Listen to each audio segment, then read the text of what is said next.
We have brand new May ADP on dynastyleaguefootball.com, and from that ADP, I have 5 players that I think are massively undervalued at all 4 positions that you should be buying immediately. Starting first with Titans quarterback Will Levis, who's probably the biggest winner from the entire 2024 offseason so far with all of the moves that Tennessee has made since March, but is still valued all the way down at QB 28 in May ADP. Actually, in a lot of ways, this feels very similar to what the Eagles did with Jalen Hurts a couple years ago, loading him up with weapons after showing flashes of potential here and there, but if he doesn't produce, there's really no excuse other than just he's not a good quarterback. And I'm not saying that Will Levis is going to turn into Jalen Hurts, but there is a ton of upside here because of all the weapons Levis now has, plus the upside just from the type of player and quarterback that Will Levis is. The Titans already had DeAndre Hopkins coming into the offseason, but then they signed Calvin Ridley and Tyler Boyd at the receiver position, 2 older but extremely productive and very experienced veterans that gives Levis more receivers that can separate at multiple levels of the field.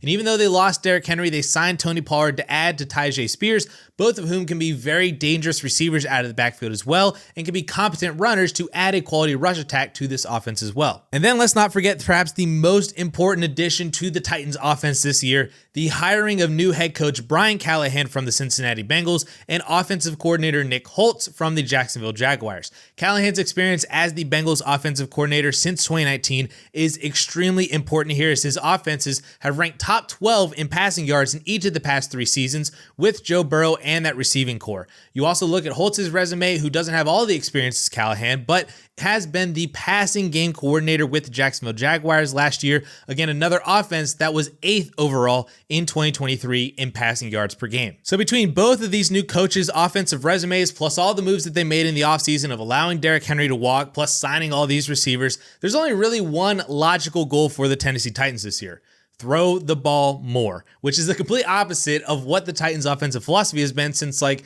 2015, if not even earlier. So now we take a look at Will Levis specifically, who from just his 8 starts last year was already on pace for 3,800 yards and 17 touchdowns, which would have made him a top 20 quarterback last year. And if we just moderately bump him up in receiving yards up to 4,000, touchdowns up to 20, that now makes him a top 15 fantasy quarterback just from passing stats alone, not even mentioning if he actually starts to run the ball like he did in college. If we give him just 300 rushing yards on the year, which is in that Dak, Love, Sam Howell range, now he's a borderline QB1 with all those passing stats from before, as essentially this year's version of Sam Howell for fantasy football. That's really all it takes, but that's not even accounting for the possibility that Levis himself drastically improves in year 2, that the Callahan offense and all these new weapons raise Levis's production even more, that Levis himself doesn't run 100 plus times this year like a lesser version of Josh Allen. He could realistically be this year's Jordan Love and skyrocket in value. That is absolutely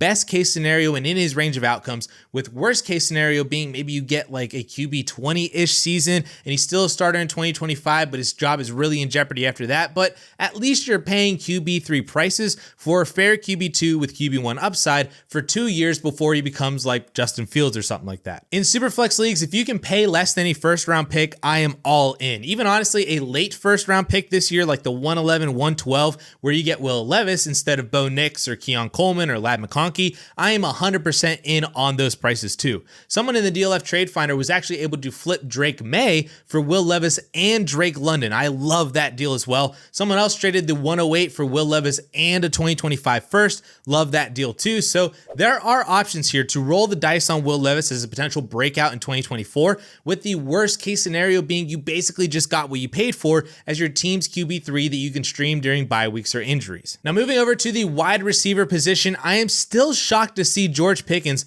all the way down at wide receiver 29, despite being in the absolute best situation of his entire career so far. It's everything that we've ever wanted for George Pickens, yet he is valued exactly how he was valued entering the season in 2023. I can't really wrap my brain around this one. The only reason that I can possibly even think of is Arthur Smith. That's like the only real negative that happened this offseason for George Pickens' 2024 outlook. But Honestly, for all the crap that Smith put us through in Atlanta, he still gave us an absolute alpha wide receiver in Drake London, who averaged a 29% and 23% target share in both seasons of his career so far. And let's not forget that Smith's last role as an offensive coordinator, not head coach, an actual offensive coordinator, was in Tennessee back in 2019 to 2020 that had A.J. Brown finish as the wide receiver 21 and wide receiver 14 in fantasy. Again, on a massive 20% and 26% target shares in that Titans offense. So now bringing it back to George Pickens, who just posted an 1,100-yard season on a 22% target share,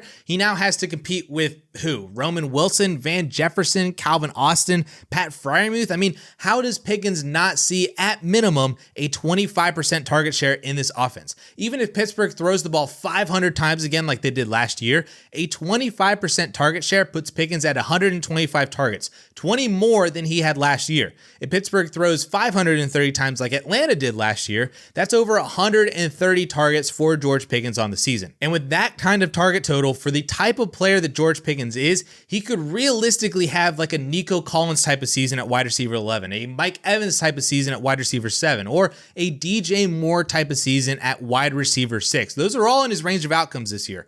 Worst case scenario, again, he basically is just the same as he was last year as a high-end wide receiver 3, low-end wide receiver 2. Think like DK Metcalf or DeAndre Hopkins last year. But those finishes are still beating out his wide receiver 29 Dynasty ADP. And honestly, don't even care who the quarterback is either. We just watched Russell Wilson resurrect Courtland Sutton's career with double-digit touchdowns in 2023, and Pickens is way better than Courtland Sutton at this point in their careers. If it's Justin Fields, then that's fine as well too, because guess who was the quarterback for DJ Moore's wide receiver 6 overall season last year? Yeah, so buy George Pickens now for that early to mid second round rookie pick, or trade down from older vets like Devontae Adams or Stephon Diggs and buy back some age at the receiver position. Flip a running back like DeAndre Swift for him. Just buy George Pickens for the exact same price you would have paid last year, except now he's about to have that breakout season that we've all been waiting for. Another receiver that I really like at his cost is a much quicker argument because it's really nothing more than a dart throw, but the value on Josh Palmer at wide receiver 67 is too good to pass up, especially when he's the cheapest receiver on the Chargers offense, but I would actually argue has the best chance to be the most productive receiver on the team in 2024. In 10 games played without Keenan Allen since 2022, Josh Palmer averages 7.5 targets per game, nearly 5 receptions and 60 yards per game, to the tune of 12 PPR fantasy points per game. He saw 8 or more targets in 70% of those 10 games, and if we remove the one weird game where Palmer only saw 1 target, his 12 point per game averages increases up to 13 points per game.